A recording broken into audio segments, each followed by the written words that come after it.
বৃদ্ধা মায়ের মুখে খাবার তুলে দিতে গাছের ছাল ছাড়িয়ে বিক্রি করেন দৃষ্টি প্রতিবন্ধী মোখলেসুর রহমান। গাছের গুড়ি থেকে ছাল ছাড়ানোর জন্য অন্ধ হয়েও প্রতিদিন প্রায় 2 কিলোমিটার পথ পায়ে হেঁটে যাওয়া আসা করেন 56 বছর বয়সী মোখলেসুর।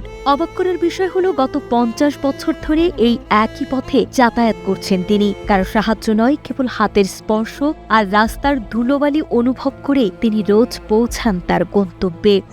আমাদের 1 কিলোমিটার দূর থেকে সবকিছু রিক্সা, অটো, মোটরসাইকেল চলতে আছে, তার ভিতর দিয়ে সে আস্তে আস্তে পায়ের ইশারায় সে আমার এই মিলে আসে মোটামুটি 50 বছর থেকে। চাইলে মানুষের দ্বারে হাত পাততে পারতেন মোখলেসুর, কিন্তু মাথা উঁচু করে বাঁচতে সম্মানজনক এই কাজ বেছে নিয়েছেন মোখলেসুর রহমান। কারো কাছে যে হাত পাতে চেয়ে নিবে সে চাইবেই না, কোনোদিন সে কারো কাছে চাইতে দেখিনি আমরা। ভালো মানুষও ভিক্ষা করছে।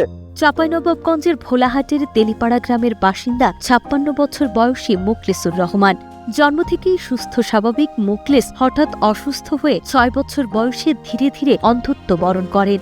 এরপরেই শুরু হয় জীবনের সাথে তার এক অসম লড়াই। চোখে আলো নেই, তবুও জীবনের লক্ষ্য তার কাছে আয়নার মতো পরিষ্কার। ঘরে তার 70 বছর বয়সী বৃদ্ধা মা রুলি বেগম, আর সেই মায়ের মুখে দুবেলা খাবার তুলে দিতে প্রতিদিন বাড়ি থেকে 2 কিলোমিটার হেঁটে তিনি কাটকাটা মিলে যান। তখন ভালো ছিল, আস্তে আস্তে বড় হয়েছে, আস্তে আস্তে চোখে দেখতে পাইনি। এখন তো বর্তমানে দেখা যায় মাকে অনেকে অবহেলা করে। অন্ধ মানুষ হয়েও কিন্তু তার মাকে এই কাঠকাটা মিল থেকে যে কাঠগুলো আছে কাঠগুলো সংগ্রহ করে তার মাকে দেয় এবং তার মা সেগুলো কিন্তু বিক্রি করে তাদের পেটে অন্ন জুটে। মিলে গিয়ে শুরু হয় মোখলেসুরের হাড় ভাঙা খাটুনি। অন্ধ চোখ নিয়ে ইট দিয়ে পিটিয়ে পিটিয়ে গাছের শক্ত ছাল ওঠান তিনি।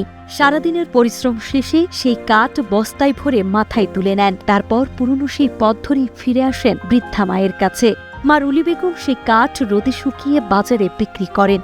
এরপর সামান্য যা আয় হয় তা দিয়ে কোনো মতে জোটে মা ছেলের দুবেলার খাবার। মোটামুটি 2 মণ 2.5 মণ যা খড়ি হয় সেটা নিয়ে গিয়ে আবার বিক্রি করে নুনান্তে পান্তা ফুরানো এই সংসারে এক ভাই সুস্থ সবল হলেও হতদরিদ্র হওয়ায় সেও সাহায্য করতে পারে না।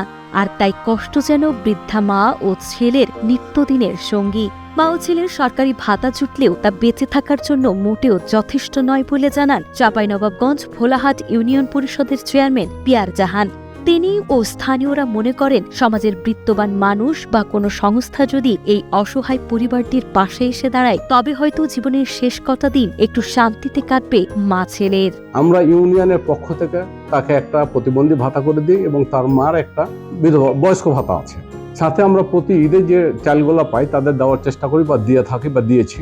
আমরা যেমন এগিয়ে এসেছি, আমাদের এলাকাতে অনেক বিত্তবান পরিবার আছে, তারা যদি এগিয়ে আসে আমি সবার প্রতি অনুরোধ করব, আবেদন করব সবাই যেন তার দিকে এগিয়ে আসে।